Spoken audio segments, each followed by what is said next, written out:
मजीद तफसीलात जान लेते हैं। जमीर हुसैन हमारे साथ टाइम पर मौजूद हैं। जी जमीर, बताइएगा क्या तफसीलात हैं?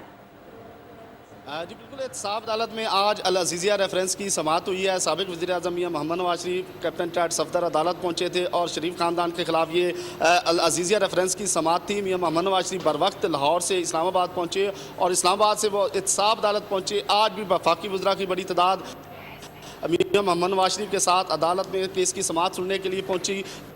बर वक्त केस की कार्रवाई का आगाज़ किया गया और वाजिद ज़िया ने जो बयान रिकॉर्ड करवाया था अल अजीज़िया रेफरेंस पे, आज उसी पे जिरा का आगाज़ किया गया। मियां मोहम्मद नवाज शरीफ के जो वकील हैं ख्वाजा आरस, उन्होंने जिरा की और बाकायदा तौर पर समाअत में 15 मिनट का वक्फा किया गया था। वक्फे के बाद मियां मोहम्मद नवाज शरीफ को जाने की इजाज़त दी गई और मियां मोहम्मद नवाज शरीफ अदालत से बाहर आए और किसी भी किस्म की उन्होंने मीडिया से गुफ्तगू नहीं की और वो अदालत से रवाना हो गया।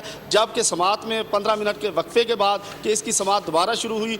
तो मैं मियां मोहम्मद नवाज शरीफ के हवाले से आपको बता दूँ कि अल अजीज़िया रेफरेंस में जो मियां मोहम्मद नवाज शरीफ के 3 अकाउंट्स थे, जो चेक्स उनको दिए गए, उनके हवाले से आज अदालत में जो है वो बातचीत जारी रही और बाकायदा तौर पर उस पर जो है वो ख्वाजा आरस ने जिरा की और बताया कि जो मियां मोहम्मद नवाज शरीफ के जो अकाउंट्स में रकम ट्रांसफ़र की गई, डॉलर ट्रांसफ़र किए गए, वो तोहफे के तौर पर थी और हुसैन नवाज की तरफ से उनको दी गई थी। तो आज इस केस की समाअत में जो रकम ट्रांसफ़र हुई थी उसी हवाले से जो डिस्कस जारी रही और ख्वाजा आरस ने उस पर मुकम्मल बहुत शुक्रिया। जमीर हुसैन हमारे साथ मौजूद थे, तफसीलात से आगाह कर रहे थे।